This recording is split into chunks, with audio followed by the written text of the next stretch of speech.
Okay दीदी, ओम शांति। Good evening to everyone. तो हम 1 मिनट साइलेंस से शुरुआत करेंगे।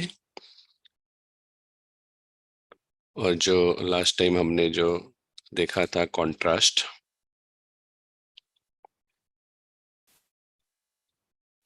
उसी को सामने रख के हम मेडिटेशन अभी करेंगे 1 मिनट।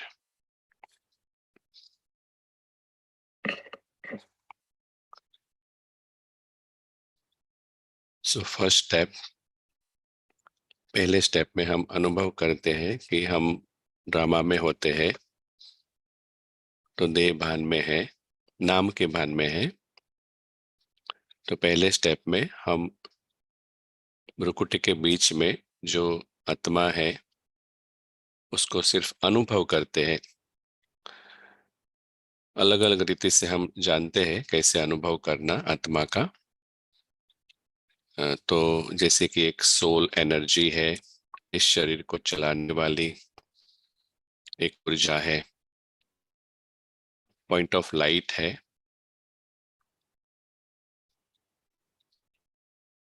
चैतन्य ऊर्जा है।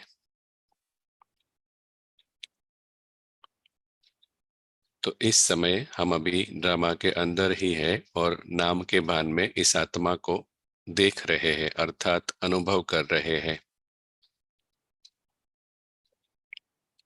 नेक्स्ट स्टेप में जैसे ही हमें अनुभव होने लगता है कि हाँ, आत्मा है इस शरीर में, और हम नाम के भान में देखते हैं पहले, तो सेकंड स्टेप में जैसे ही हम भ्रुकुटी के बीच में आत्मा का अनुभव पक्का हो जाता है, तो हम जैसे कि हमारी पोजीशन चेंज करते हैं, सेल्फ रिस्पेक्ट की पोजीशन चेंज करते हैं। माना पहले शरीर के भान में हमने आत्मा को देखा, अभी आत्मा, वो अनुभव करते करते आत्मा जागृत हो गई। तो अभी जागृत आत्मा सेकंड स्टेप में टेक ओवर करती है, अर्थात अभी आत्मा के भान में वो अपने इस शरीर को देखती है, पार्ट को देखती है साक्षी होकर। तो सेकंड स्टेप में स्विच ओवर होता है, बॉडी कॉन्शियस से हम सोल कॉन्शियस, माना कॉन्शियस हो जाते हैं कि हम कौन है। तो पहले बड़ा शरीर समझते थे, सेकंड स्टेप में अभी छोटी सी बिंदी हम अनुभव करते हैं। तो अभी इस शरीर में रहकर जब आत्मा जागृत होती है तो छोटी सी बिंदी अब इस आंखों के द्वारा देखती है, कानों के द्वारा सुनती है, और उसे अनुभव हो रहा है ये शरीर रूपी पार्ट चल रहा है।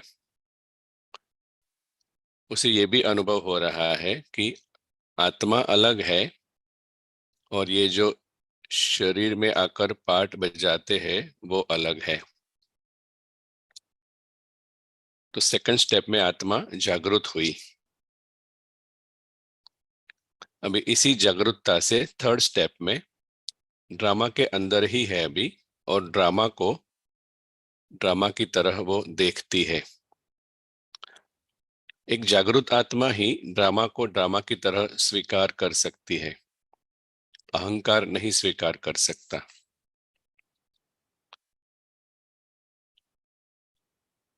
तो थर्ड स्टेप में इस ड्रामा को हम ऑब्जर्व करते हैं कि ड्रामा में स्क्रिप्ट होती है,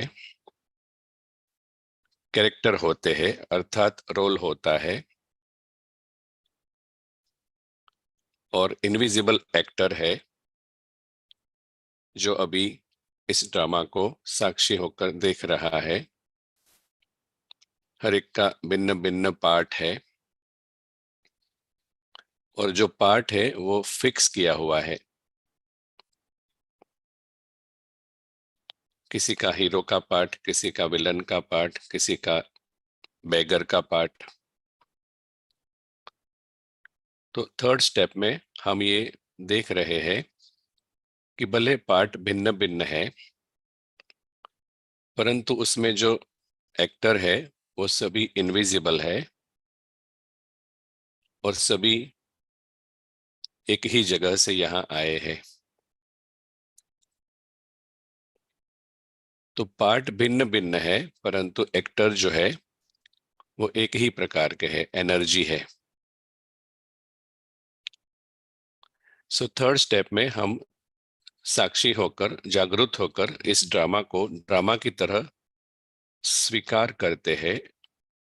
और जैसे ही हम यह कर पाते हैं, तो जो ड्रामा के विचार चलते हैं, कभी वेस्ट थॉट्स कहो या किसी भी प्रकार का विचार कहो, वो स्वाभाविक रीति से हम फुल स्टॉप लगा पाते हैं।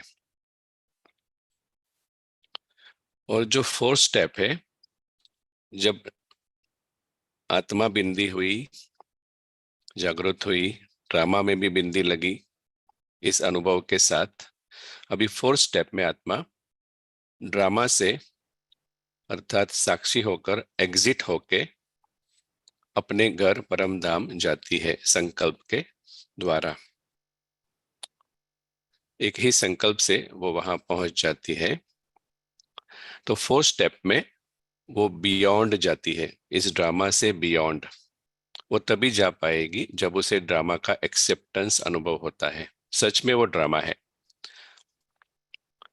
तो थर्ड स्टेप में वो अनुभव करती है यह ड्रामा है, अर्थात वो एक फिक्शन है, लगता बहुत ही रियल है, परंतु एक बनी बनाई स्क्रिप्ट के आधार पर कठपुतलियां एक्टिंग कर रही है।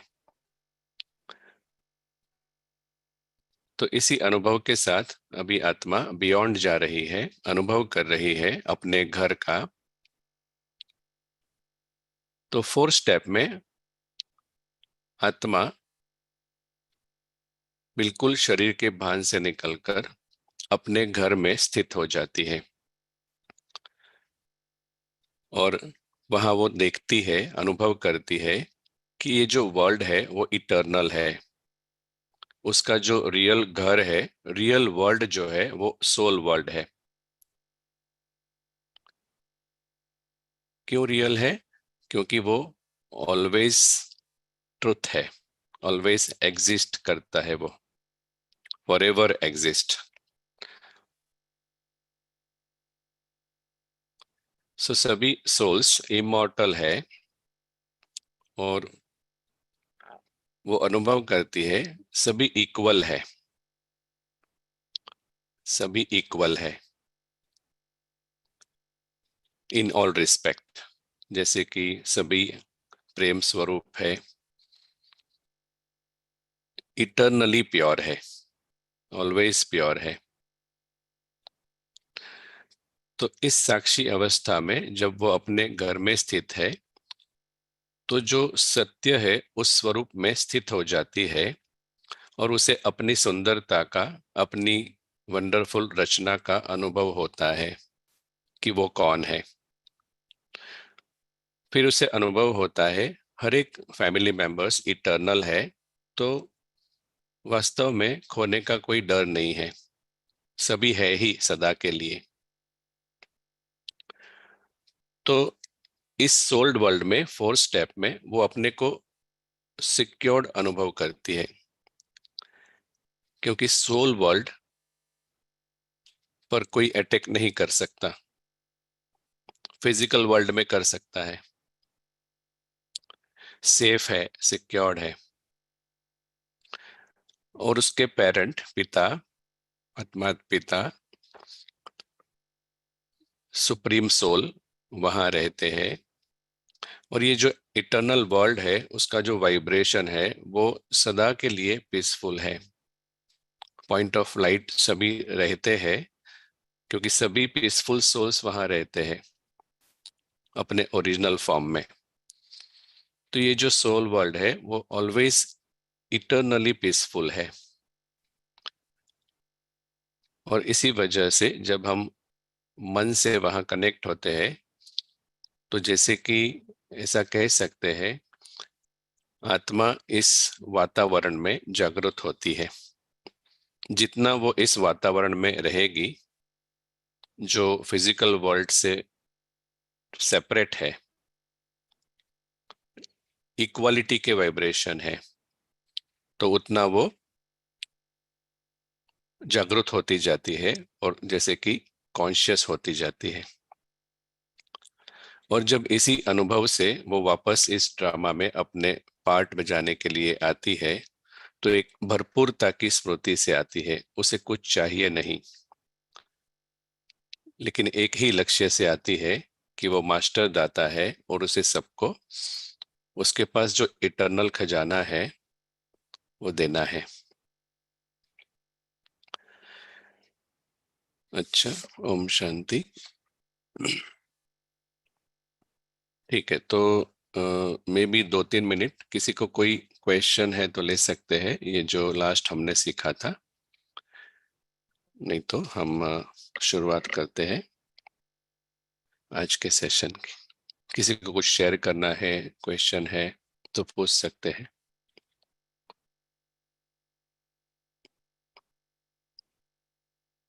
Anyone want to share?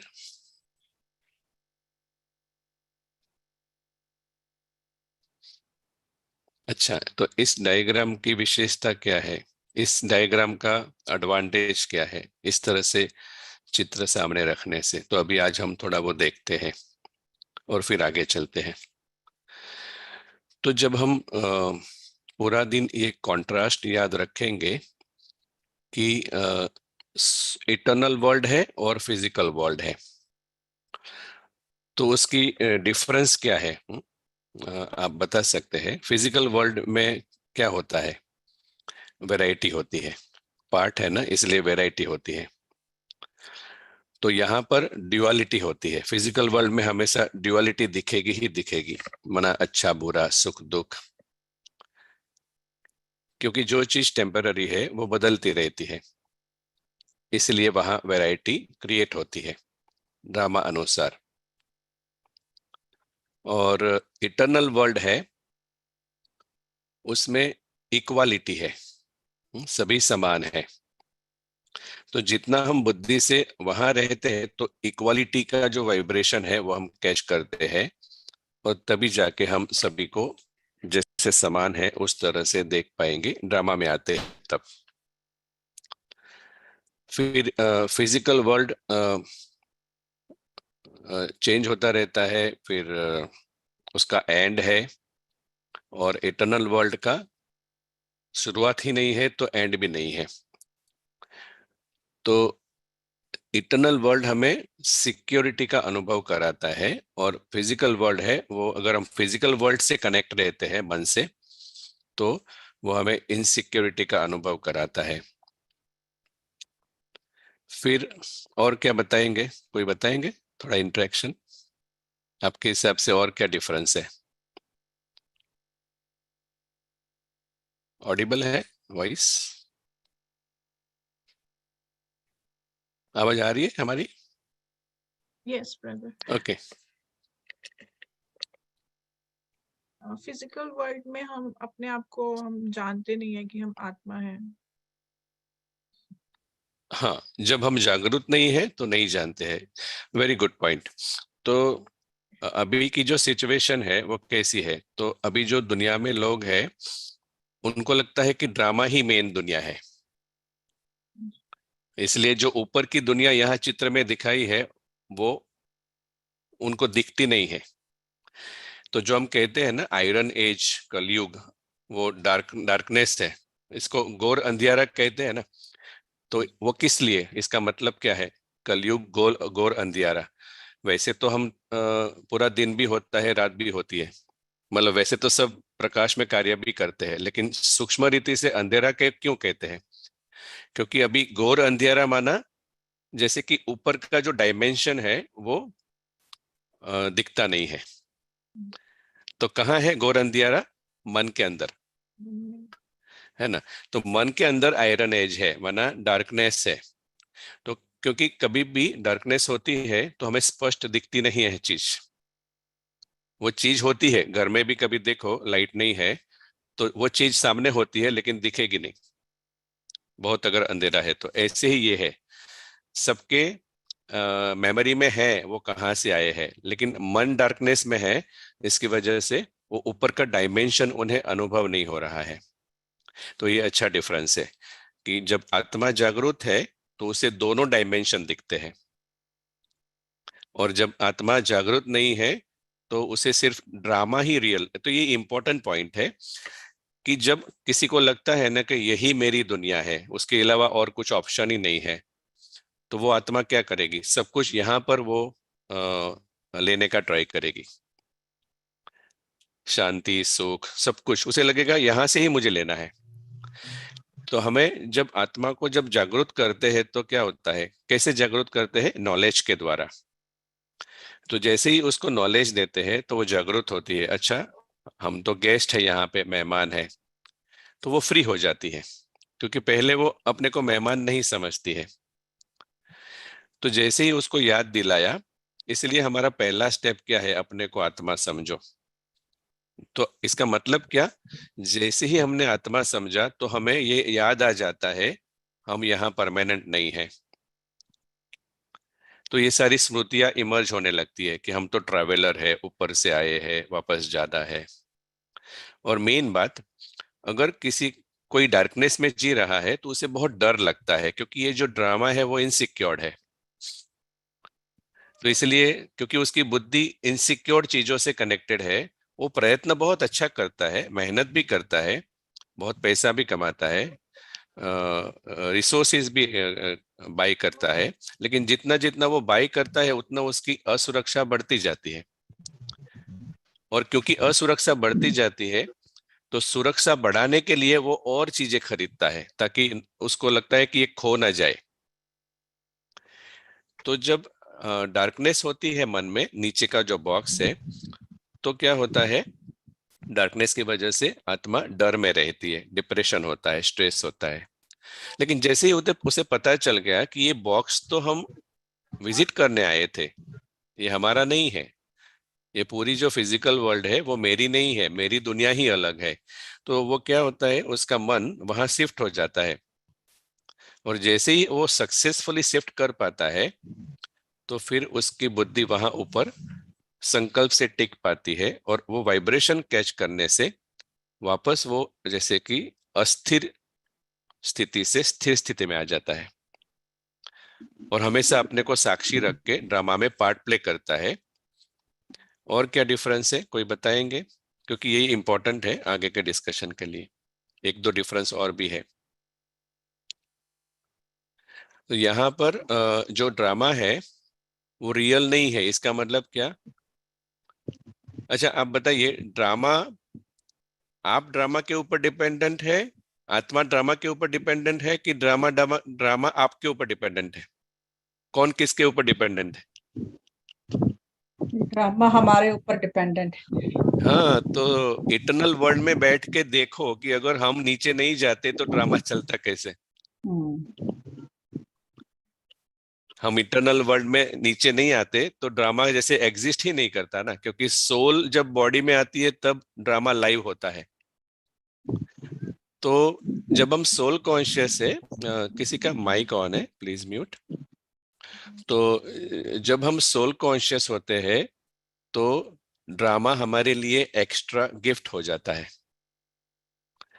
Dependency नहीं है, मतलब कंपलसरी भी नहीं है कि ड्रामा में जाएंगे तभी हमें सुख मिलेगा, हम ड्रामा में नहीं जाते हैं तो भी सुख स्वरूप ही है। तो इसका मतलब हम ड्रामा में आते क्यों हैं, हम है सुख स्वरूप, उस सुख स्वरूप को एक्सप्रेस करने के लिए आते हैं। जैसे कि शुगर है, शुगर का नेचर क्या होता है, शक्कर का नेचर क्या होता है, मिठास। मिठास, राइट। तो वो क्या करती है, जिसमें आप मिक्स करो तो वो मिठास को एक्सप्रेस करती है। तो हम कोई कोई पूछते हैं ना, तो फिर हम आते क्यों हैं, अगर ये ड्रामा टेम्पररी है, इनसिक्योर है।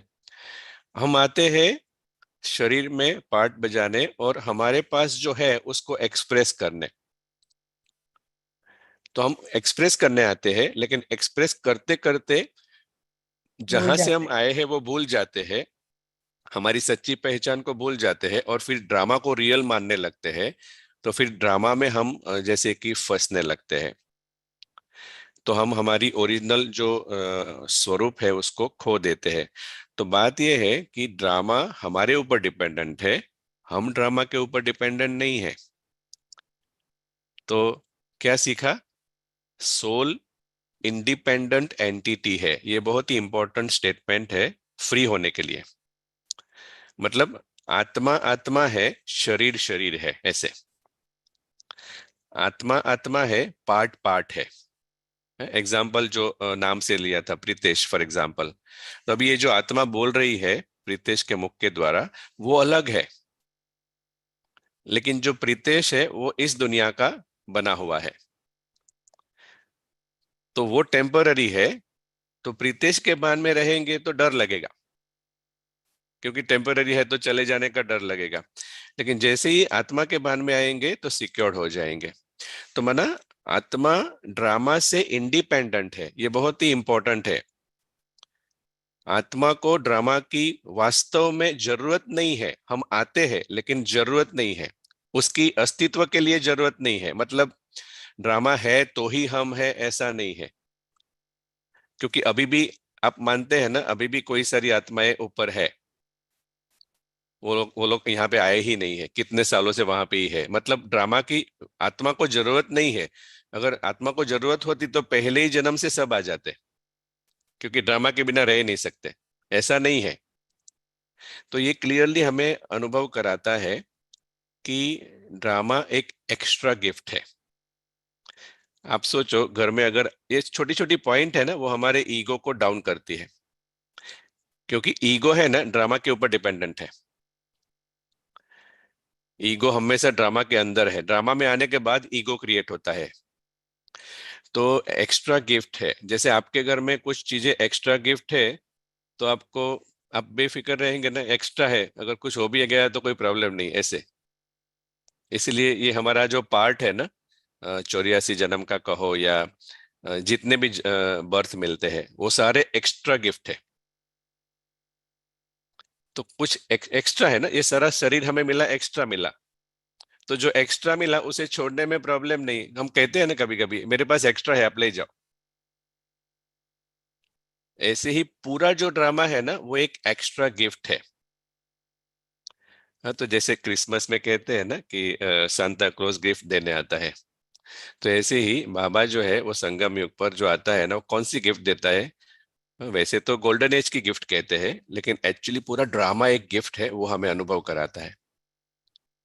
पूरा drama, not only golden age. आत्मा के लिए वो एक गिफ्ट है, क्योंकि जब वो यहाँ आती है तभी ये सारी खेल पाल कर पाती है। ठीक है। अच्छा, तो अभी तक हमने समझा कि ये दोनों दुनिया, तो जागृत आत्मा है ना, वो पूरा दिन दो दुनिया को सामने रखेगी, तभी वो फ्री रह पाएगी। ठीक है। ओके। तो इसमें किसी को क्वेश्चन है? नहीं तो हम शुरू करते हैं। और तो ये बेसिकली इस मेथड में इस चित्र को सामने बार बार रखना है, प्रिंट आउट रख के बार बार देखना है उसको, क्योंकि वो हमें स्मृति दिलाता है हम कौन है, कहाँ से आए हैं, हम क्यों आए हैं। ये सारा जो है ना, वो बार बार स्मृति दिलाने में मदद करता है चित्र। ओके, तो अभी वापस एक एग्जाम्पल जो शायद हमने लिया था। तो आज का जो टॉपिक है, कॉन्सिक्वेंसेस ऑफ सेल्फ इमेज, और पार्ट 1 है आज। तो ये डायग्राम में जो हमने देखा ना, तो आत्माएं जब गोल्डन एज में आती है तो वो ईगोलेस होती है, और फिर कॉपर एज से ईगो डेवलप होता है। तो इसका मतलब क्या, वो हम समझते हैं एग्जाम्पल से। तो आज का सेशन जो है उसमें हम ये समझने वाले हैं, क्योंकि हमको समझना ये है कि अगर हम गलत पहचान से जीते हैं तो उसके कॉन्सिक्वेंसेस क्या है, उसका परिणाम क्या है। तो उसको समझ, इसलिए दो पार्ट में रखा है। तो कॉन्सिक्वेंसेस को समझने से पहले हमें ये समझना पड़ेगा अच्छी तरह से कि रॉन्ग सेल्फ इमेज है क्या। समझ में आया ना? रॉन्ग सेल्फ इमेज है क्या, वो समझना है। तो ये डायग्राम देखो जो हमने लिया था। जॉन एक एक्टर है, वो एलिफेंट का रोल प्ले करता है। तो उसकी स्मृति में क्या होता है? अभी आप देखो राइट साइड में देखो, जॉन जब एलिफेंट का रोल प्ले करता है तो उसकी आ, आ, मतलब ड्रेसिंग चेंज हो जाती है। राइट साइड में अगर देखो तो उसको देख के आप बता पाएंगे कि वो जॉन है? नहीं बता पाएंगे, ठीक है नहीं। ना। तो ये उसने ड्रेस पहना है, लेकिन हाथी का ड्रेस पहना है, लेकिन जॉन को अंदर से पता है कि वो हाथी नहीं है, क्योंकि हम्म, उसने अभी ही जैसे शूटिंग के लिए ड्रेस पहना है। ठीक है, तो उसकी स्मृति में रहता है। उसी तरह पिछले डायग्राम में जब सोल गोल्डन एज में डेटीज का रोल प्ले करते हैं, किसी का माइक ऑन है, तो उसी तरह जब सोल्स डेटीज का रोल प्ले करते हैं तो आत्मा एक्टर है और उन्हें याद होता है कि ये जो देवी देवता का ड्रेस पहना है ना, वो टेम्पररी है। तो एक्टिंग करते करते आत्मा को अंदर से स्मृति रहती है कि एक्चुअली वो कहाँ से आए हैं। ये देवी देवता का ड्रेस पहना है तो स्टेज पर आए हैं, ड्रामा के स्टेज पर, लेकिन उनकी स्मृति में रहता है वो कहाँ से आए हैं और वो सच में कौन है। तो ये स्मृति बनी रहती है।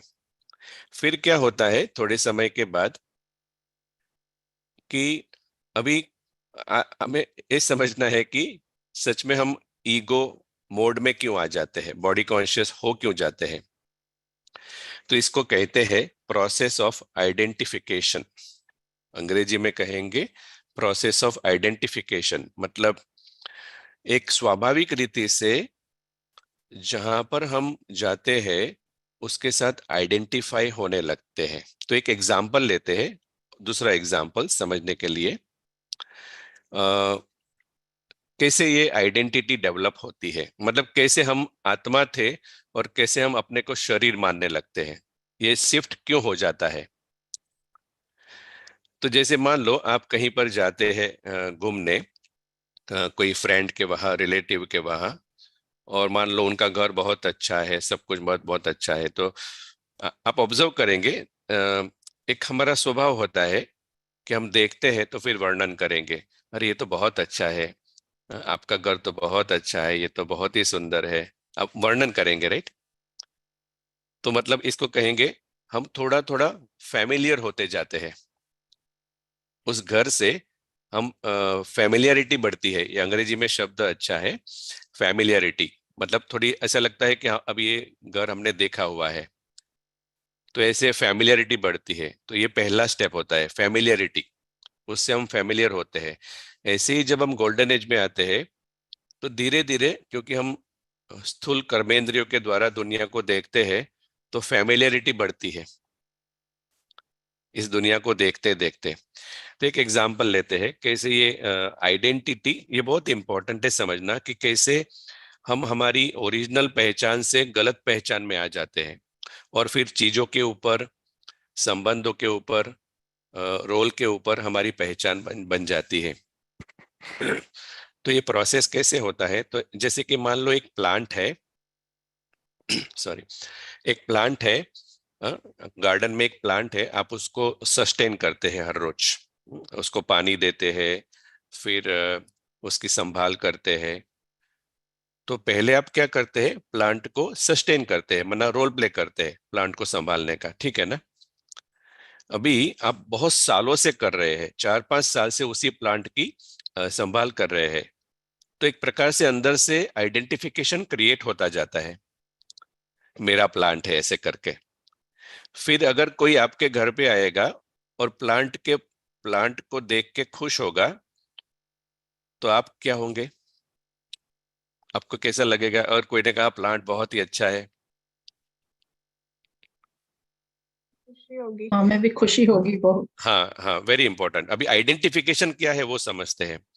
अभी 1 महीने के बाद और कोई व्यक्ति आया, उसने बोला एक कौन प्लांट संभाल रहा है, कितना एकदम मतलब अच्छा ही नहीं है, बिल्कुल अच्छी तरह से संभाला नहीं है, कौन कर रहा है ये, ऐसा उन्होंने कमेंट दिया। तो हम कुछ चेंज दुखी हो होगा। जाएंगे, क्लैरिफिकेशन देनी शुरू कर देंगे। हाँ, तो अभी क्या हुआ, कैसे पता चले? इस तरह से पता चले कि हमने आइडेंटिफिकेशन क्रिएट की है प्लांट के प्रति। मतलब वास्तव में एक्चुअली प्लांट प्लांट है, आप है। फिर आइडेंटिफिकेशन क्रिएट होती है, माना लेफ्ट साइड, ये दो हाथ का एग्जांपल लेते हैं, लेफ्ट साइड में आपकी आपकी सोल है, रियल आइडेंटिटी, राइट साइड में प्लांट है। तो एक्चुअली इनिशियली दोनों सेपरेट है, लेकिन जब आप प्लांट की संभाल करके उसके लिए नजदीक जाते हैं तो फेमिलियर होते जाते हैं। पता कैसे चले कि आपने आइडेंटिटी क्रिएट की है? तो कौन सी आइडेंटिटी क्रिएट हो जाती है? मैं प्लांट हूं। अभी वास्तव में आप बताइए कि सच में दुनिया में कोई ऐसे डायरेक्ट बोलता है कि मैं प्लांट हूं? ये इंपॉर्टेंट है। तो जो गलत पहचान है वो हम डायरेक्टली वोकेबलरी में नहीं बोलते हैं, शब्दों में नहीं लाते हैं, किसी को ऐसे नहीं कहते मैं प्लांट हूं, इस तरह से नहीं होता है। तो इसका मतलब क्या, हमारा जो सबकॉन्शियस माइंड है उसमें ये गलत पहचान बन जाती है। सबकॉन्शियस माइंड में होती है, कॉन्शियस माइंड में वो एक्सप्रेस नहीं करते हैं। तो क्या हुआ अभी, ये आइडेंटिटी में क्या हुआ, किसी ने अच्छी कमेंट दी तो अच्छा लगा, और बुरी कमेंट दी तो बुरा लगा। ठीक है, अभी आप बताइए बुरा क्यों लगा? कमेंट किसके ऊपर दी थी? प्लांट के ऊपर। प्लांट के ऊपर। हाँ, प्लांट कैसा है? तो प्लांट तो अलग है ना, आप अलग है। तो अगर ये सेपरेशन होता तो कमेंट, अगर कमेंट अच्छी भी नहीं है तो आप देखते कि अच्छा ये उन्होंने अच्छा फीडबैक दिया तो मुझे कल से इंप्रूव करना है। लेकिन क्योंकि आइडेंटिफाई हो गए ना कि मेरा प्लांट है, और आई एम, मेरा प्लांट करते मैं प्लांट हूं, ऐसा हो गया। प्रूफ क्या है? पता कैसे चले मैं प्लांट हूं? ये पहचान बन गई है। प्रूफ यही है कि अगर प्लांट के ऊपर कमेंट आती है तो आप दुखी होते हैं, माना आपका जो मैं है, आपका जो मैं है वो प्लांट बन गया है। क्लियर? ये वेरी इंपॉर्टेंट है, क्योंकि जब ये हम समझेंगे कि आइडेंटिफिकेशन प्रोसेस कैसे होता है तो पता इस तरह से चलता है। इसलिए जहां पर, इसलिए जैसे गीता में भी कहा, बाबा भी कहते हैं कि नाम मान शान से परे, सुख दुख से परे। हाँ, क्यों ऐसे बाबा कहते हैं? क्योंकि हम आइडेंटिफाई हो गए हैं। तो वो हम तभी कर पाएंगे जब हम डिटैच होंगे। तो सारा जो खेल है ना इस ज्ञान में, वो अच्छी तरह से पार्ट से डिटैच होने का है। जो हम पहले थे, अभी इंपॉर्टेंट पॉइंट क्या है, शुरू में हम ऑलरेडी डिटैच ही थे। हमारी शुरुआत की जो स्थिति है, पोजीशन है, वो साक्षीपन की ही थी। भले देवी देवता का ड्रेस था लेकिन अपने को देवी देवता मानते नहीं थे। ड्रेस अलग है, हम अलग है, ये भान था। तो आइडेंटिफिकेशन, तो ये एग्जाम्पल समझ में आया प्लांट का। उसी तरह से अब ये जॉन का एग्जाम्पल लेते हैं। अभी जॉन जब ड्रामा में सालों से एक्टिंग करने जाता है तो आप ये बताइए, जो ड्रामा देखने वाला है ना, ड्रामा देखने वाला, उसको क्या दिखेगा? जॉन दिखेगा या हाथी दिखेगा? क्योंकि वो हाथी का रोल प्ले करता है। हाथी। तो एक्चुअली क्या होता है, जो देखने वाले हैं ना वो हाथी देखते हैं, तो ये जो जॉन है ना वो वाइब्रेशन कैच करता है, मैं हाथी हूं ऐसे। क्योंकि देखने वाले तो हाथी देखेंगे, वो रोल नहीं समझते हैं। तो अभी क्या होता है, एक तो देखने वाले भी हाथी को देखते हैं, और जॉन भी बार बार उस स्टेज पर जा रहा है। तो दोनों दोनों दोनों की वजह से वो धीरे धीरे जैसे कि भूलने लगता है कि वो सच में कौन है।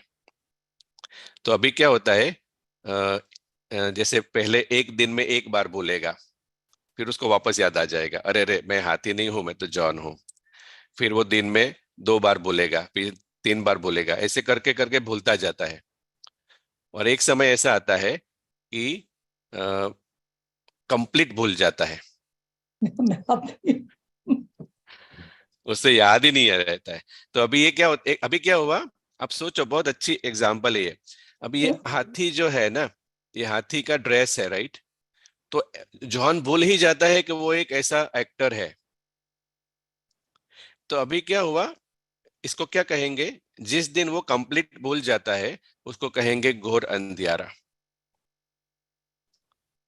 और अभी क्या होगा, उसका जो जीवन है वो हाथी के आधार पर है। मतलब अभी वो हाथी को सक्सेसफुल बनाने का प्रयत्न करेगा, अभी वो हाथी को सक्सेसफुल बनाएगा, क्योंकि उसकी ओरिजिनल सफलता जो है ना आत्मा के हिसाब से वो भूल गया कि वो तो इटर्नल है, उसे कोई कुछ कर नहीं सकता। अभी क्योंकि अपने को हाथी समझने लगा तो एक टेम्पररी ड्रेस है, तो सभी अनुभव जो उसके लाइफ में है वो टेम्पररी हो जाते हैं। इसलिए फिर कभी खुशी कभी गम ऐसा अनुभव वो करने लगता है, सदा खुशी का अनुभव नहीं करता है वो। तो ये तो जॉन और एलिफेंट का एग्जाम्पल है। ऐसे ही आत्मा और उसका पार्ट, ठीक है, वापस उस डायग्राम में जाना है। आत्मा एक्टर है और ये शरीर, ये जो येलो डॉट दिखाया है वो आत्मा एंटर होती है शरीर में, तो अपना पार्ट प्ले करती है। तो पार्ट सेपरेट है, इंपॉर्टेंट पॉइंट है। आत्मा सिर्फ एक्टिंग करने आती है, पार्ट में से कुछ लेने के लिए नहीं आती है। मतलब पार्ट प्ले करते उसे कुछ चाहिए नहीं, वो तो आप देखो नॉर्मली भी कोई ड्रामा होता है तो एक्टर जो होता है उसका मेन लक्ष्य क्या होता है, इन अ वेरी सटल वे, सिर्फ क्या करना है वहां जाके, परफॉर्म करना है। परफॉर्म करना है, उसका यही लक्ष्य होता है। परफॉर्म भी किसी आधार से करना है जो डायरेक्टर की मतलब विश है, उसकी जो डायरेक्शन है उसके आधार पर। अगर डायरेक्टर बोलेगा आज भिखारी बन जाओ तो वो भिखारी बन जाएगा, लेकिन अंदर से उसे पता होता है कि वो भिखारी नहीं है, वो तो घर से आया है। लेकिन जब वो भूल जाता है तो क्या होता है, वो अपना घर भूल जाता है तो उसे लगता है कि अरे मैं भिखारी हूं। और जिस दिन ये मैं भिखारी बन गया तो अपना ओरिजिनल एक्सपीरियंस जो घर का है वो भूल जाता है। और फिर क्योंकि अपनी उसकी बेगर कॉन्शियसनेस हो जाती है तो अपने को खाली महसूस करता है। इसलिए अभी का जो मेन प्रॉब्लम है आत्माओं का, अंदर से वो एम्प्टीनेस अनुभव कर रही है, क्योंकि पार्ट अपने को पार्ट समझ के ही रोल प्ले कर रहे हैं, एक्टर समझ के नहीं। तो अभी हम डिस्कस कर रहे थे एक्टर, जो सच में अगर एक्टर कॉन्शियसनेस में हम आते हैं ना तो हम बहुत ही फ्री रहेंगे। इवन मान लो कि पार्ट में कुछ गड़बड़ चल रही है, एग्जाम्पल अभी मान लो कि पार्ट है, पार्ट माना ये शरीर, मानो कि उसकी हेल्थ अच्छी नहीं है, तो अगर एक्टर कॉन्शियसनेस में होगा ना वो क्या करेगा, वो समझेगा कि ये अभी अ, अच्छी हेल्थ नहीं है, उसकी भी एक्टिंग करनी है। कभी कभी फिल्म में भी दिखाते हैं ना, एक्सीडेंट हो गया, बीमार हो गए, लेकिन आप सोचो जब आप फिल्म देखते हैं उसको कोई एक्टर को बीमार होते हुए दिखाते हैं, उसका एक्सीडेंट भी हो गया दिखाते हैं, मर भी गया ऐसा दिखाते हैं, लेकिन आप जब ऑडियंस में होते हैं तो आपको क्या गारंटी होती है वो एक्टर सच में मर गया? नहीं, वो अपने घर पे बैठ के देखता होगा कि कैसे यहाँ पर मैं मर रहा हूं ऐसे। ऐसे मुझे ही लगता हम, है हमने हाँ, सोचकर एक्टिंग है। एग्जैक्टली ऐसे ही हम जब ड्रामा को देखते हैं ना, ये बड़े ड्रामा को, तो हमें खुद भी इसी तरह से देखना है कि प्रैक्टिकल में किसी की मृत्यु नहीं होती है, क्योंकि सभी आत्माएं अमर है। तो जब भूकंप होता है, कुछ भी होता है, तो जो हम कहते हैं ना शकास, तो उस समय जिन्होंने भूकंप में शरीर छोड़ा उनको क्या चाहिए, उनको यही एश्योरेंस चाहिए कि उन्हें कुछ नहीं हुआ है, जो हुआ है उनके शरीर को हुआ है, और वो शरीर जो है वो झूठ है, रियल नहीं है, टेम्पररी है। तो ऐसे ऐसे जब आत्माएं शरीर छोड़ती है तो हम एक्चुअली रूट्स है, कल्प वृक्ष के रूट्स है। रूट्स अगर ये अनुभव करेंगे कि ये तो सिर्फ ड्रामा बना बनाया चल रहा है और जो ड्रामा में दिखाया है वो रियल नहीं है, लगता है बहुत ही रियल, लगता है कि हजार मतलब 1000 बॉडीज मतलब डेड हो गई, लेकिन प्रैक्टिकल में 1000 सोल्स जो है वो बॉडी छोड़ के चले गए, दैट्स इट। तो सोल्स जो है ना वो सेफ है। तो जब आत्माएं ऐसे शरीर छोड़ती है, अगर हम ऐसे अनुभव करते हैं, don't worry, nothing has happened to you. जो भी हुआ है वो आपके पार्ट को हुआ है और आपको नया शरीर मिलने वाला है। आप अगर ये वाइब्रेशन क्रिएट करते हैं, आप खुद के लिए भी ये अनुभव रोज करते हैं, तो ऐसी आत्माओं को सिक्योरिटी का अनुभव होता है। और जब उनको सिक्योरिटी का अनुभव होता है, तब वो सच में शांत रह पाएगी ऐसे इंसिडेंट के बाद भी। ठीक है, तो ये हुआ समझ कि कैसे हमारे उसमें गलत पहचान उत्पन्न होती रहती है। और ये जो गलत पहचान उत्पन्न होती है कॉपर एज से, जिसको हम नाम देते हैं रावण, रावण अथवा ईगो। अच्छा, ये जो डिस्कशन किया, इसमें कोई भी प्रश्न है तो बताइए। अब ये और एक अच्छी तरह से समझेंगे कि इम्प्योरिटीज क्या है, इम्प्योरिटीज कैसे डेवलप होती है। तो हर आत्मा आत्मा, हाँ जी बोलिए। भूल जाती है कि वो आत्मा है, और इसको अटैचमेंट भी बोल सकते हैं कि हाँ, अटैचमेंट भी बोल सकते हैं, यस। तो सभी आत्मा की अभी चाहना क्या है, अंदर की आवाज जो उनको उसको परेशान कर रहा है, उसको भगाने की चाहना है कि तुम जाओ अभी। हाँ, तो ego please go, like that. Okay, तो ईगो जो है वो एक्चुअली क्या है, जैसे आत्मा भी अदृश्य है ना, तो ये जो आइडेंटिफिकेशन प्रोसेस है मैं का, मैंपन का, वो भी अदृश्य है। तो इसका मतलब हमारा जो दुश्मन है वो भी अदृश्य है। ठीक है। अच्छा, अभी हम एक एग्जाम्पल से समझने वाले हैं, क्योंकि जब तक हमें ये क्लैरिटी नहीं है कि हम, मतलब क्लैरिटी तो है ही, लेकिन अगर एकदम स्पष्टता नहीं है, तो हमें जैसे कि कभी कभी संकल्प आएगा कि सही तो हो रहा है ना, ट्रांसफॉर्मेशन हो तो रहा है ना। पुरुषार्थ करते हैं तो एक प्रश्न आता है कि लक्ष्य की ओर जा तो रहे हैं ना, ऐसे एक प्रश्न आते हैं बीच बीच में। तो उसको आज थोड़ा अच्छी तरह से समझेंगे। तो आज हम अभी एक एग्जाम्पल लेते हैं। तो ईगो जो होता है ना, उसके लिए ड्रामा बहुत इंपॉर्टेंट होता है, तो ये आप अच्छी तरह से लिख के रखना है। अगर ईगो से मुक्त होना है, तो ईगो के लिए है ना, ये ड्रामा जो है ना, ड्रामा मतलब जैसे कि वो उसका हाइप क्रिएट कर लेता है।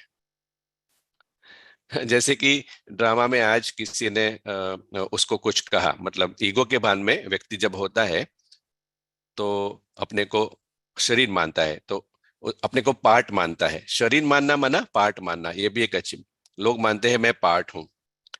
तो पार्ट के प्रति कोई कमेंट करता है, तो वो जैसे कि वो इतना हाइप कर लेता है, ऐसा कहा ही क्यों, मुझे ही क्यों कहा। समझ में आ रही पॉइंट? ईगो क्या करता है, एक छोटी सी बात होती है लेकिन उसको बहुत बड़ा बना देता है, हाइप। और जब हम ईगोलेस होते हैं ना, तो हम कहते हैं ये तो पार्ट था उसका मुझे सिखाने के लिए।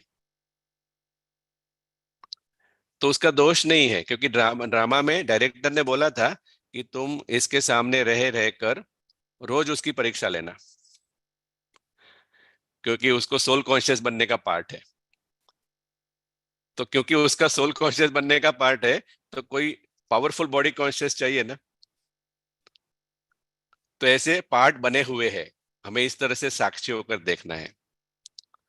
इसलिए बाबा कभी कभी कहते हैं ना, जो आपका टेस्ट पेपर लेते हैं ना, वो आपके टीचर है, क्योंकि वो परीक्षा नहीं लेंगे तो आप पास कैसे होंगे।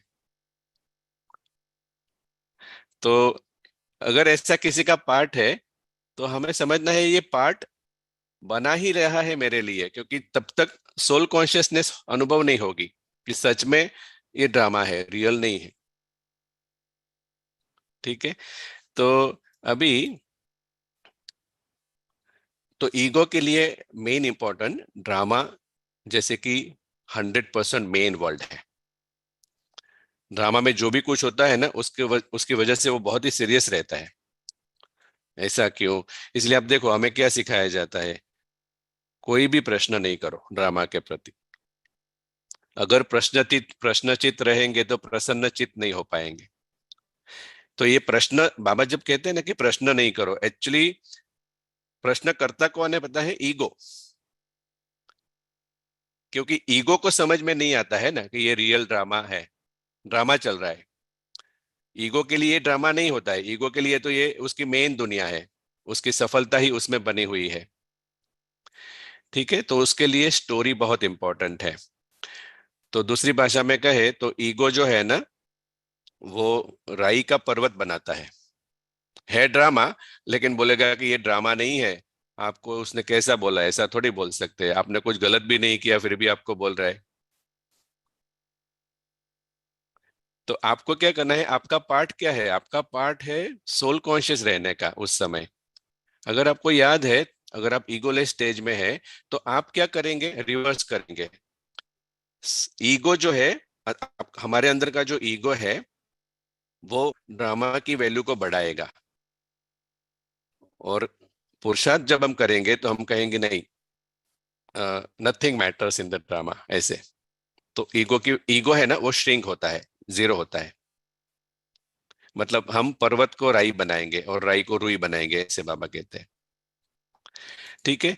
अच्छा, अभी एग्जाम्पल कि कैसे हमें पता चले, कि एक और एग्जाम्पल, क्योंकि अलग अलग एग्जाम्पल से समझ में आता है। अभी आप बताना, पूरा दिन में हम कुछ भी हम सुनते हैं, जैसे अभी ही आप सभी शायद चेयर पे बैठे होंगे, सोफा पे बैठे होंगे। तो आप बताइए, जिस चेयर पर हम बैठते हैं ऑफिस में, घर में, क्या वो चेयर को आप याद करते हैं पूरा दिन? मतलब चेयर आपके मन में रहती है? नहीं ब्रदर, नहीं। नहीं, चेयर मन में नहीं रहती है, राइट। नहीं। मतलब क्या, कि आप चेयर पर बैठे, मतलब उसका उपयोग किया और चले गए, तो ये आप इस समय आप ट्रस्टी है, यूज किया भूल गए। लेकिन चेयर के साथ अगर हमने बंधन क्रिएट किया है, हाँ, मतलब आइडेंटिफिकेशन क्रिएट किया है कि मेरी ही चेयर अच्छी है, ऐसी चेयर तो किसी के पास नहीं है, तो क्या होगा, जैसे कि चेयर के ऊपर एक फेविकॉल लगा है, ग्लू लगा है, तो अभी ये आइडेंटिफिकेशन होता है चेयर के साथ, तो फिर हम थोड़ा थोड़ा चेयर के साथ बंधन में आते हैं। फिर क्या होगा, अभी आप चेयर से थोड़ा उठ के जाएंगे, तो जहां जाएंगे तो आपको विचार किसके आएंगे? समझ में आ रही पॉइंट, कैसे आइडेंटिफिकेशन है, पता चले। आइडियली आपको कोई थॉट्स नहीं आने चाहिए है, ठीक है। लेकिन अगर चेयर के साथ बॉन्डेज क्रिएट हुआ, गलत आइडेंटिफिकेशन क्रिएट हुआ, तो क्या होगा, चेयर आपके याद मन में वो, आएगी। हाँ, आपके मन में वो चेयर के संकल्प लगेंगे थोड़े दिन के लिए। और अगर चेयर के साथ 100% बॉन्डेज हो गया, तो क्या होगा, उसके सिवाय और कोई संकल्प ही नहीं आएंगे। कभी कभी ऐसा होता है ना, हम इतने व्यर्थ विचार में एक ही बात के वजह से चले जाते हैं, तो वो चेयर है। तो ऐसी कोई भी बात है, ऐसा कोई भी व्यक्ति है, ऐसा कोई भी संबंध है जो हमारे दिमाग में स्थान लेके बैठा है, मतलब बार बार उसी के विचार आते हैं, तो ये अंडरस्टैंडिंग बता रहा है कि हम उसके साथ आइडेंटिफाई कर रहे हैं। ठीक है, तो ये एक एग्जाम्पल है। दूसरा, तो अभी, तो ईगो माना ही डार्कनेस में रहना, दैट्स इट। और अंधेरे में कभी भी उसको पता ही नहीं चलता कि वो गलती कर रहा है। इसलिए अभी दुनिया की हालत क्या है पता है, they don't know what they don't know. उन्हें ये नहीं पता है कि उन्हें क्या नहीं पता है, इसलिए जैसे उन पर क्या कहे, रहम बनना है, रहम दिल रखना है, क्योंकि they don't know what they don't know, पता ही नहीं है क्या नहीं पता, इतने डार्कनेस में है।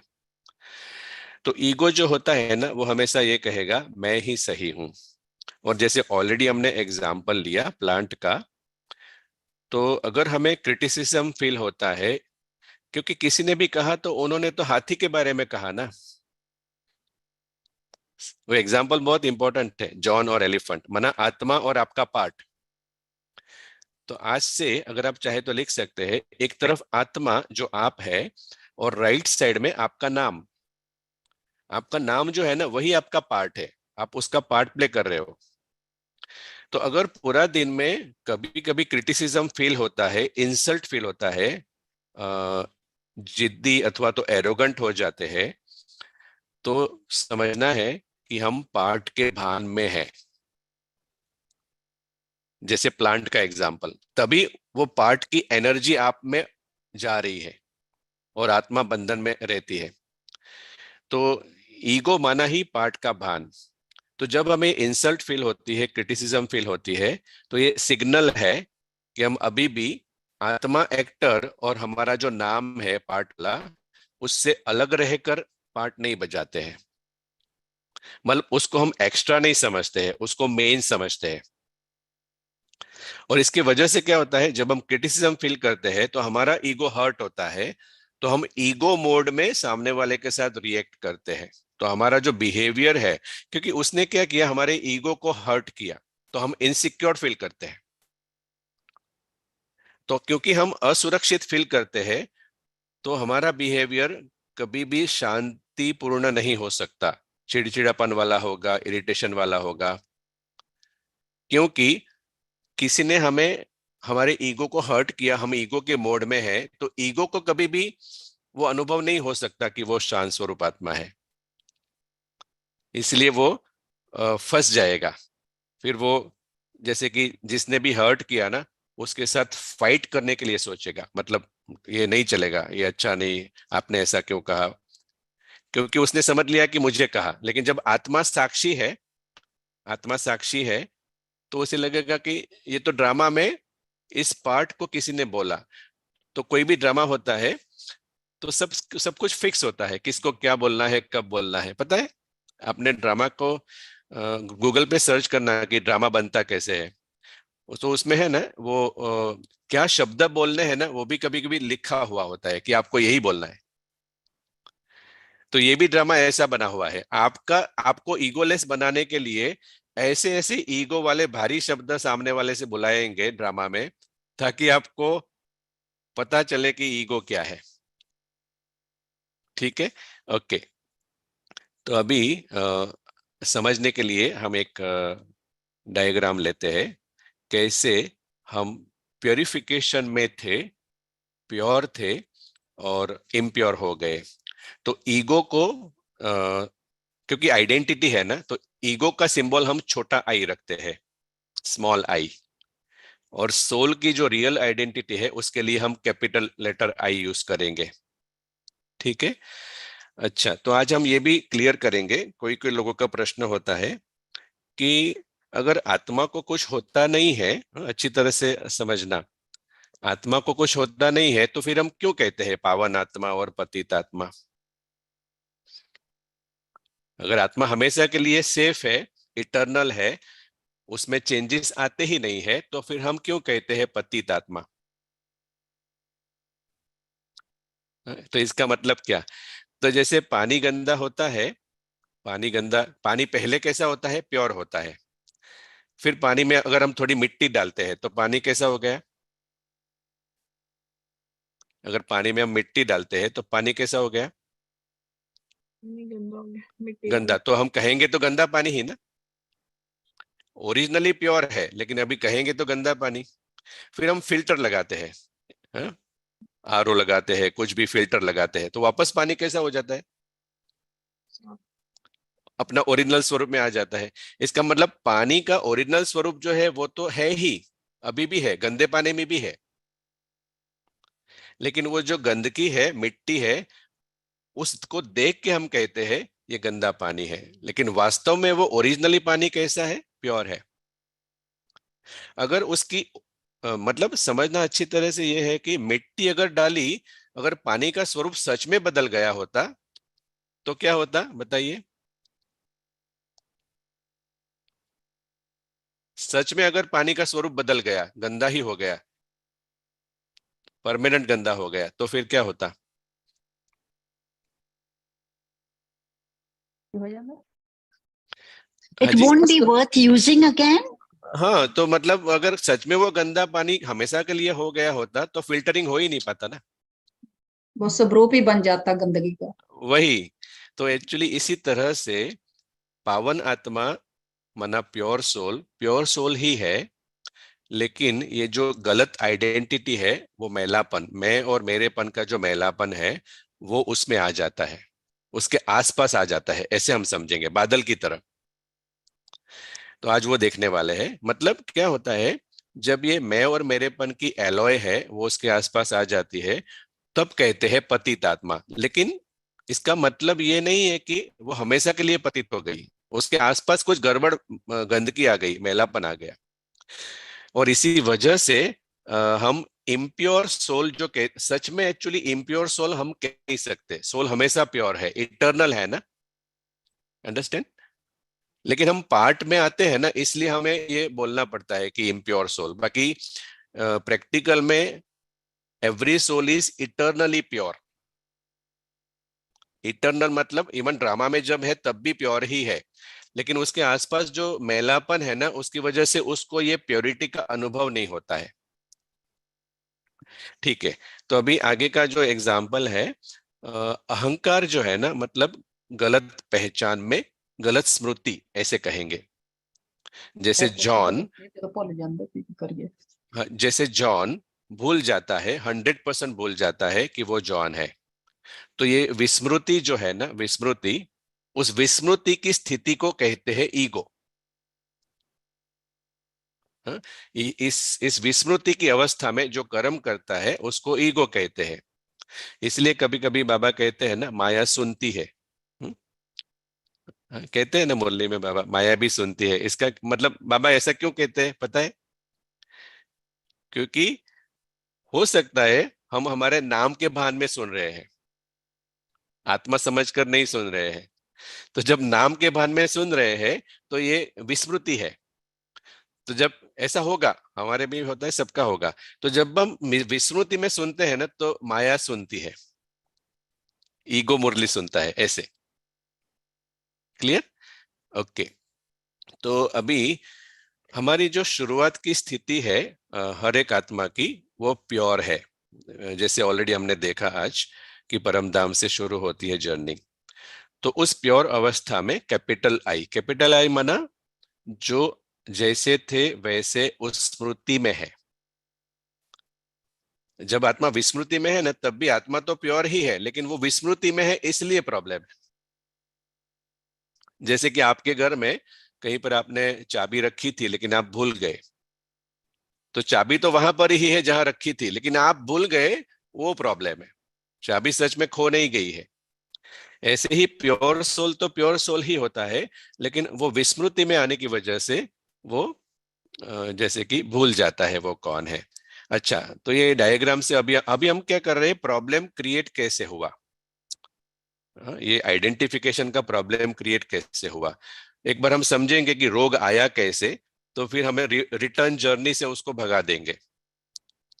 जैसे कभी कभी घूमने जाते हैं तो पता होता है इस रास्ते से गए थे ना, उसी रास्ते से वापस आना है। तो हम जिस रास्ते, हमने कौन सा गलत रास्ता लिया वो हमें समझना पड़ेगा, तब हम गलत रास्ते को छोड़ पाएंगे। तो इनिशियली हम सभी सोल वर्ल्ड से आते हैं। फिर क्या होता है, कॉपर एज के बाद, वो जो हमने ऑलरेडी डिस्कस किया प्लांट का एग्जाम्पल, तो हम धीरे धीरे अपने को शरीर के साथ आइडेंटिफाई करते हैं। और ये छोटा आई जो है ना, अभी एग्जाम्पल लिया शरीर का, जैसे जॉन एलिफेंट का था, जॉन एलिफेंट का, तो स्लोली एकदम, बहुत ही ये स्लो प्रोसेस है, एकदम धीरे धीरे हमारी सबकॉन्शियस माइंड में ये गलत पहचान क्रिएट होती जाती है, पता ही नहीं चलता है। तो ये एग्जाम्पल है जॉन कॉपर एज के, एग्जाम्पल से अच्छा रहता है, इसलिए जॉन कॉपर एज के पहले दिन से थोड़ा भूल गया कि वो कौन है, ज्यादा नहीं बोला, थोड़ा बोला। मान लो एक दिन में एक बार भूल गया, तो ये छोटे आई का जन्म हुआ। ये हुआ ईगो का बर्थ डेट, कॉपर एज का पहला दिन ऐसे कहेंगे।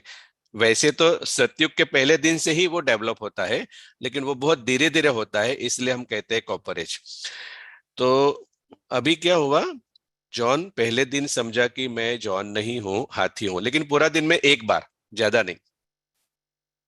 फिर कॉपर एज के दूसरे दिन, तीसरे दिन आगे बढ़ते जाते हैं, क्योंकि सभी लोग उसे हाथी ही देखते हैं, तो वो अपने को अभी समझता है कि अरे मैं तो हाथी हूं, तो ये बड़ा हो गया। फिर से और बड़ा हो गया। और कलयुग के अंत में जब वो आता है, तो जैसे कि मैं हाथी ही हूं और कुछ नहीं, ऐसे। बीच में क्या होता है, कॉपर एज के बीच में क्या होता है, इसलिए देखो कॉपर एज में ड्युअलिटी है। कलयुग में संपूर्ण दुख धाम कहते हैं, लेकिन कॉपर एज में मतलब अच्छा भी दिखाया है कुछ, क्योंकि कभी हम अच्छी सही आइडेंटिटी में होते हैं, कभी जॉन जागृत हो जाता है, कभी जॉन सो जाता है। तो अभी क्या हुआ, ये एक एग्जाम्पल लिया कैसे शरीर के भान में आने की वजह से फाइनली हम अपने को पार्ट समझने लगते हैं। तो ये भी हमने अच्छा पाया, जब भी मुरली में शरीर शब्द आता है ना, तो उसको पार्ट में कन्वर्ट करो, अशरीरी बनो, माना पार्ट लेस बनो।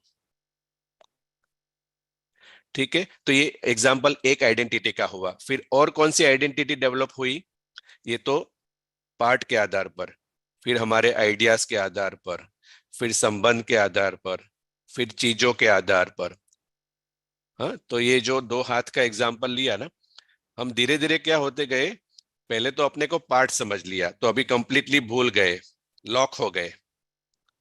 अभी पार्ट समझ के हम दुनिया को देखते हैं, तो अभी हमें दुनिया रियल लगती है, तो जॉब के प्रति आइडेंटिफिकेशन, घर के प्रति आइडेंटिफिकेशन, संबंध के प्रति आइडेंटिफिकेशन। इस स्थिति में क्योंकि हम लॉक हो गए ना, हमें याद ही नहीं है हम कौन है, तो अभी जैसे सबसे बड़ा प्रॉब्लम क्या हुआ, कौन बताएगा, कौन से दिन से प्रॉब्लम शुरू हुआ? जब हम समझते हैं कि सब कुछ मेरा है ना, जब हम समझते हैं, जिस दिन से आप 100% समझने लगे कि मैं हाथी हूं, एक बार वो हाथी समझने लगे ना, फिर और सारी विकार आने लगे। हम क्यों इतना समझ रहे हैं, इसलिए समझ रहे हैं कि जहां पर मेन प्रॉब्लम शुरू हुआ ना, अगर आप उसको करेक्ट करेंगे ना, तो सारे विकार चले जाएंगे। अलग अलग विकार पे काम करेंगे तो नहीं होगा, क्योंकि मेन प्रॉब्लम ये हुआ, जॉन अपने को हाथी समझने लगा। इसलिए आप देखो मुरली में बाबा यही मेन पॉइंट याद कराता है, अपने को आत्मा समझो, शरीर नहीं। इसका मतलब अपने को जॉन समझो, एलिफेंट नहीं। इसका मतलब अपने को एक्टर समझो, ये नाम वाला जो पार्ट है ना, वो नहीं। अगर इसको हम करेक्ट करेंगे ना सच्ची तरह से, तो नेचुरली हमारा जो बिहेवियर है वो ईगो लेस ही होगा उस सेकंड्स के लिए। वो कर्मातीत अवस्था है, जिस सेकंड्स में हम सच में याद आ जाता है कि अच्छा एक्टर हूं मैं, उस सेकंड आप सिक्योर फील करते हैं। और क्योंकि आप सिक्योर फील करते हैं, तो आपका बिहेवियर पीसफुल हो जाता है। इस तरह से एक्चुअली क्रोध डिसअपियर होता है। बाकी क्रोध नहीं, ईगो है ना, बिना गुस्सा किए रह नहीं सकता, याद रखना।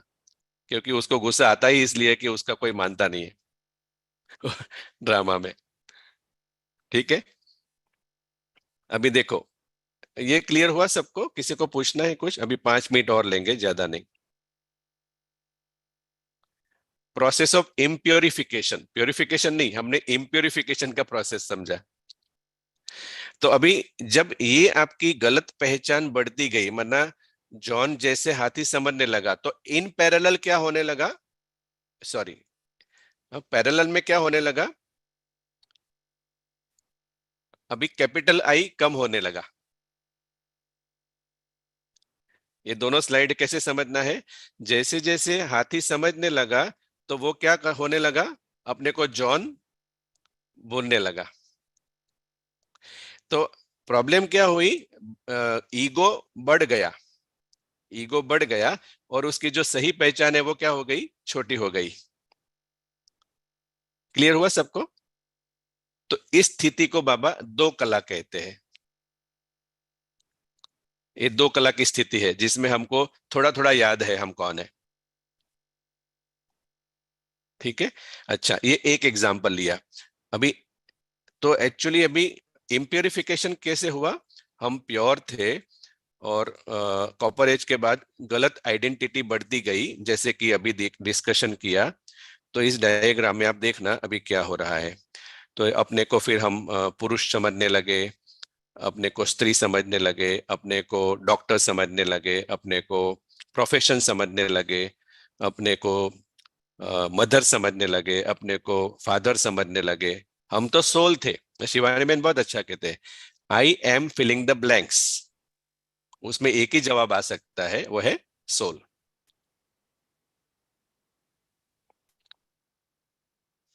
इवन जो ब्राह्मण है सभी, वो ब्राह्मण का रोल प्ले कर रहे हैं।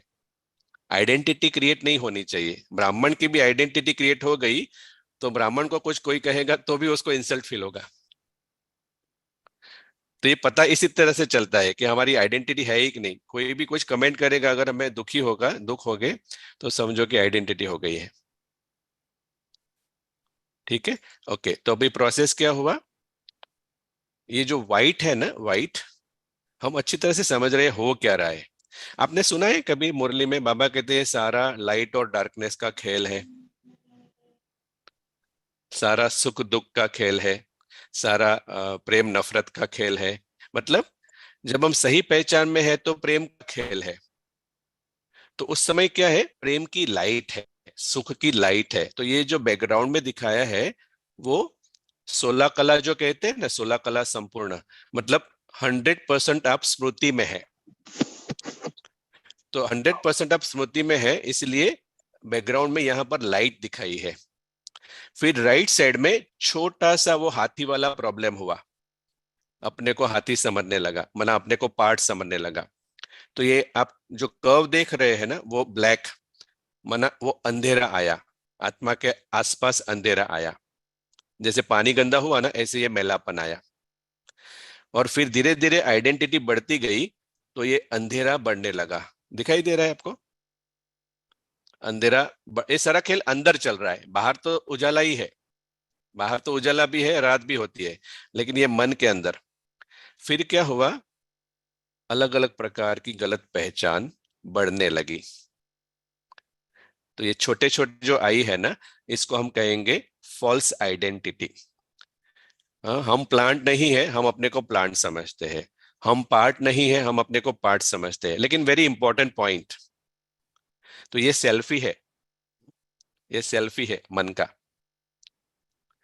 तो इंपॉर्टेंट लाइन लिखने जैसी ये है कि ये जो आइडेंटिटीज है ना, गलत पहचान वाली, गलत पहचान वाली, वो हम स्थूल में बोलते नहीं है। मतलब ऐसे बोलते नहीं है कि मैं जॉब हूं, ऐसे बोलते नहीं है, लेकिन वो सबकॉन्शियस माइंड में होती है।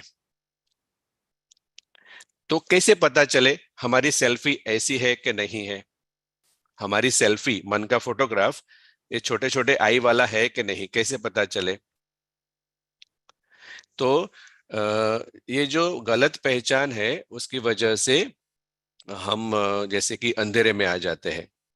और छोटे छोटे आई क्रिएट होने की वजह से आप देखो, आपका छोटा बड़ा वाला आई है वो अंधेरे में आ गया। देखा आपने, व्हाइट आई के आसपास ब्लैक सर्कल है।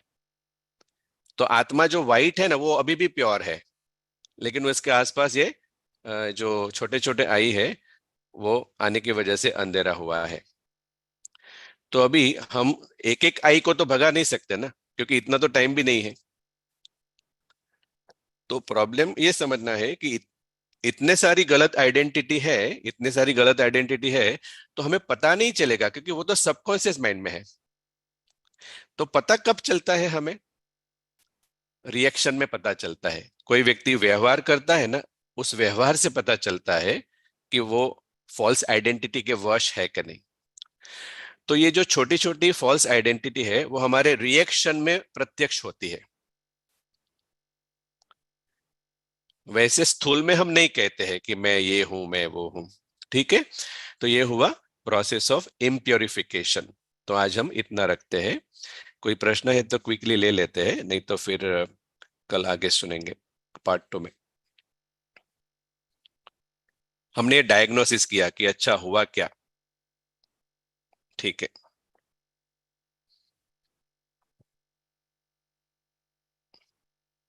तो किसी को कुछ शेयर करना है, पूछना है? ओम शांति भाई।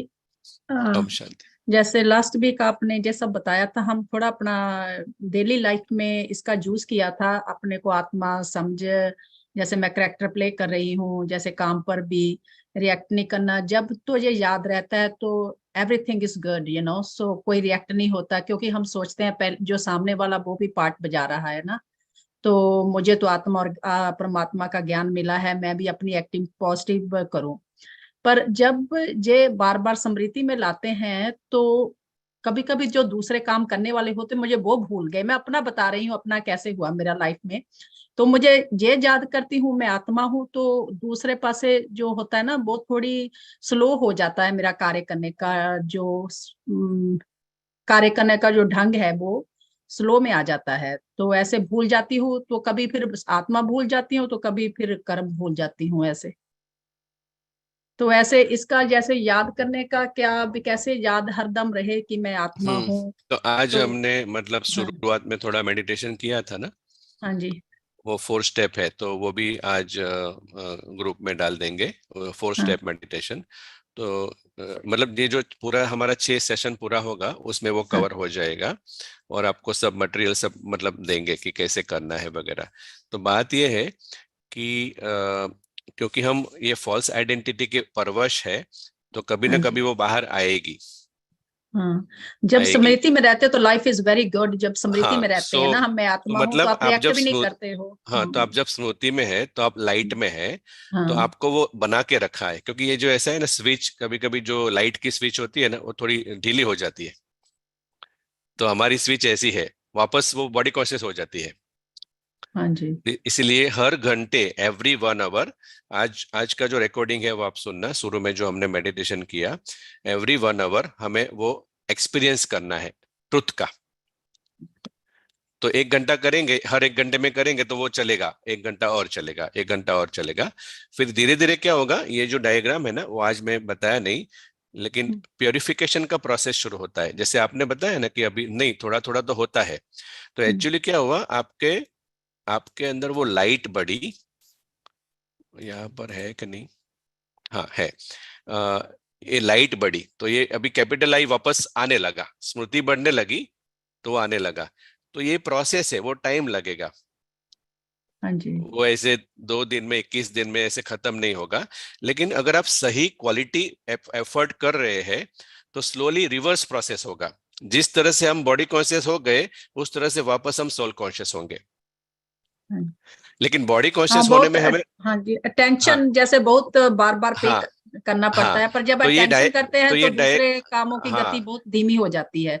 नहीं ऐसे ऐसा नहीं हमने होगा ऐसे आप अनुभव किया अपने आप को, भी कई काम हो, मुझे भूल, क्योंकि मैं यही कर रही थी, जहां भी मैं जाती हूँ मैं आत्मा हूँ, मैं अपना करेक्टर प्ले कर रही हूँ, तो कभी कभी हम्म, जो बात दूसरे काम कर्म की थी वो यहाँ नहीं भूल तो जाती थी मे क्या बी करने वाला। वो आ जाएगा, एक्चुअली हाँ, मे बी प्रॉपर मेथड नहीं हो रहा है इसलिए। हाँ, लेकिन मेन पॉइंट क्या है, या जैसे जैसे आप स्मृति में आते जाएंगे ना, तो ये देखो यहाँ पे थोड़े छोटे आई कम हो गए, माना हाँ हम क्या जी, कर रहे हैं, अंधेरा है तो अंधेरे के बारे में नहीं सोच रहे क्यों ऐसा हो गया, नहीं, हम सिर्फ लाइट ऑन कर रहे हैं। राइट, तो जो भी फॉल्स आइडेंटिटी है ना वो डिसअपियर हो जाएगी, जिसको बाबा कहते हैं विकर्म विनाश होंगे। लेकिन नहीं बहुत एक्यूरेट, अच्छा भाई, बहुत अच्छा लगा वैसे स्मृति हाँ, में रह के, तो बहुत तो अच्छा हम लगा। वापस वापस जॉन के बारे में आ जाएंगे। हाँ जी, ठीक है, तो ये नहीं हम वेरी कल गुड, कंटिन्यू करेंगे। Thank thank you. यू।